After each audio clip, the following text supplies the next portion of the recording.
काही दिवसापूर्वी एक बातमी बाहेर आली होती आणि तो व्हिडिओ देखील तुफान व्हायरल झाला होता, जो की मुलीच्या लग्नामध्ये जावयाच्या सोबत सासू पळून गेली होती आणि त्या जावयासोबत संसार थाटला होता. ही बातमी संपूर्ण देशात पसरली, व्हिडिओ व्हायरल झाला होता. परंतु त्या बातमीला आता खूप दिवस उलटून गेले आणि एक अशाच पद्धतीची एक दुसरी बातमी समोर येते आणि ती इतकी भयानक आहे की ऐकल्यानंतर देखील सर्वजण विचारात पडतात. कारण मामा आणि मामी हे नातं म्हणजे आई वडिलांसारखं असतं भाच्या भाचीसाठी. याच नात्यामध्ये एक विचित्र घटना घडत गेली. भाचा मामाच्या गावी उन्हाळ्याच्या सुट्ट्यामध्ये गेला आणि त्याच वेळेस मामाच्या मुलाचं लग्न जमलं होतं. तो लग्नाच्या वयात आला होता, त्याच्या लग्नाची तयारी झाली होती, बस्ता बांधला होता, दागदागिने पत्रिका छापल्या होत्या, संपूर्ण काही अरेंजमेंट झाली होती आणि उद्याच्या येणाऱ्या 6 मार्चला लग्न होणार होतं. संपूर्ण काही व्यवस्थित झालं होतं. परंतु जो भाचा आपल्या मामाच्या मामीच्या गावी आला होता आणि लग्नाच्या निमित्ताने आता तो तिथेच राहणार होता, त्याच वेळेस त्याचं म्हणजे त्या भाच्याचं त्याच्या मामीसोबत नातं जुळलं आणि त्या दोघांमध्ये प्रेम प्रकरण सुरू झालं. परंतु लग्नाची राड, घरी वर्दळ, पाहुणे रावळे येत आहेत, धावपळ चालू आहे. मग आता करायचं काय? शारीरिक भूक वाट पाहू लागली, हवस वाढली होती, काम वासना उत्तेजित झाली होती. करायचं काय?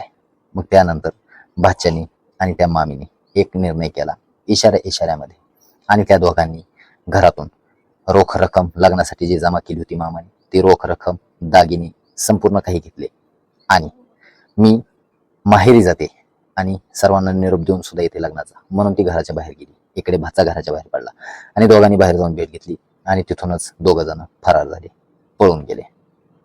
पळून गेल्याच्या नंतर 2 दिवस गेले, 3 दिवस गेले, लग्नाची तारीख जवळ येते. भाच्याचा पत्ता नाही, पत्नीचा पत्ता नाही, म्हणून पीडित पती पाहुण्या रावळ्यांना फोन करू लागला, विचारपूस करू लागला, चौकशी करू लागला. परंतु कुठेही त्याच्या पत्नीला पाहिलेलं निरोप आला नाही. त्याने ताबडतोब जाऊन अलीगडमधील मुकिमपूर येथील बिसनपूर गावामध्ये ही घडलेली घटना आहे. तर अलीगडमधील मुकिमपूर या ठिकाणी जाऊन त्याने पोलिसांमध्ये बेपत्ता झाल्याची तक्रार दिली. पोलिसांनी कसून चौकशी करायला सुरुवात केली आणि तपासामध्ये उघड झालं ते म्हणजे भाच्यासोबत मामी पळून गेली.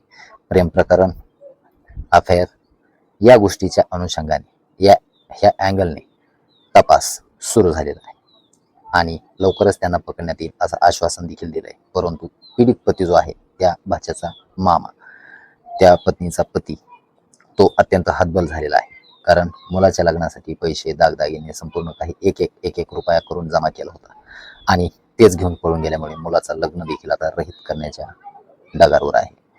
पाहुण्या रावळ्यामध्ये इज्जत, ह्या संपूर्ण गोष्टीमुळे तो आता डिप्रेशनमध्ये आला, हतबल झाला. पोलीस कसून चौकशी करतात, परंतु पोलिसांना कुठेही अजूनही तपास किंवा शोध लागलेला नाही. नेमकं ते गेले कुठं, हाच प्रश्न उपस्थित होतोय. आता या घटनेमध्ये एक चित्रविचित्र बाब अशी आहे, ती म्हणजे मामीच्या वयापेक्षा निम्म्या वयाचा तो भाचा आहे. डिफरन्स सरासरी 15 वर्षाच्या पुढं 20 वर्षापर्यंतचा डिफरन्स आहे दोघांच्या वयामध्ये आणि हे नीच कृत्य केलं. भाचाच मामीसोबत पळून गेला. मामीचं भाच्याचं अफेअर या घटनेत दिसून येतं. काही दिवसापूर्वी जी घटना समोर आली होती की मुलीच्या लग्नामध्ये जावयासोबत सासू पळून गेली, या घटनेला खूप दिवस झाले आणि आता दुसरी घटना समोर आली. या घटनेमुळे देखील एकीकडे आश्चर्य आहे तर एकीकडे कलियुगातील सीमा कुठे चालली, नातं राहिलं नाही, वय राहिलं नाही, कोणत्या परिस्थितीत आपण काय करतो याचं भान राहिलं नाही. अशा अनेक घटना या कलियुगात आपल्याला दिवसेंदिवस पाहायला मिळतात. मराठी क्राईम स्टोरीज पाहण्यासाठी, अशाच नवनवीन घडामोडी पाहण्यासाठी आपल्या MMG न्यूज मराठी चॅनलला सबस्क्राईब करा, बेल आयकॉन घंटीला प्रेस करा.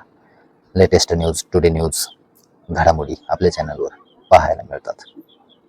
आता या घटनेमध्ये त्या दोघांमध्ये तर डिफरन्स आहेच, परंतु पोलिसांच्या हाती लागल्यानंतर पोलीस यामध्ये काय निर्णय घेतात हे देखील आपल्याला पाहायला मिळेल. परंतु पीडित पती जो आहे त्याची एकच इच्छा आहे की जे दागिने, जे पैसे घेऊन गेलेले आहेत ते मला परत मिळावं, माझ्या मुलाचं लग्न करता येईल. ती कुठेही जाऊ, काही करू, मला तिच्यासोबत रिलेशन आता ठेवायचं नाही. ही बातमी सध्या समोर येते. या घटनेबद्दल, या घडलेल्या बातमीबद्दल आपल्याला काय वाटतंय?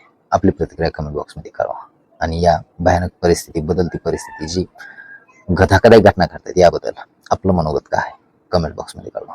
भेटूया पुढील अशाच एका नवीन रिअल मराठी क्राईम स्टोरी सोबत. तोपर्यंत